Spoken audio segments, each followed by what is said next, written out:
এক ধরনের লোক আছে যারা শবে বরাত দিয়ে অতি বাড়াবাড়ি করে। এরা অতি বাড়াবাড়ি করে, বলে যে শবে বরাত নাই, শবে বরাতের রাতে কোনো ইবাদত নাই, বন্দেগী নাই, জিকির আজকার নাই, রোজা নামাজ কিচ্ছু নাই। এরকম লোক আছে না নাই? এরা হচ্ছে অতি বাড়াবাড়ি। এরা হাদিসকে অস্বীকার করে। আল্লাহর নবীজি বলেন, ইযা কানা লাইলাতুন নিসফি মিন শাবান ফাকুমু লাইলাহা ওয়া সুমু নাহারাহা। এই হাদিসকে ডাইরেক্ট অস্বীকার করা হয়। এই হাদিসে নবীজি সুস্পষ্ট বলেছেন, তোমরা শাবানের মধ্য রজনী যখন আসে, রাত্র যখন আসে, 14ই দিবাগত রাত্র সারা রাত ইবাদত করবা, পরের দিন রোজা রাখবা।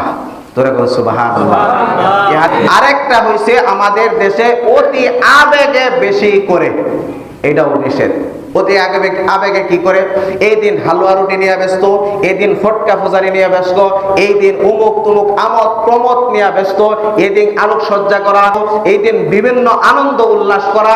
এই যে বিভিন্ন কুসংস্কার আমাদের দেশে যা আছে, এইগুলাও নিষিদ্ধ। তাহলে অতি বাড়াবাড়িও করা যাবে না, আবার অতি রঞ্জিতও করা যাবে না। কথা কোন ঠিক কিনা?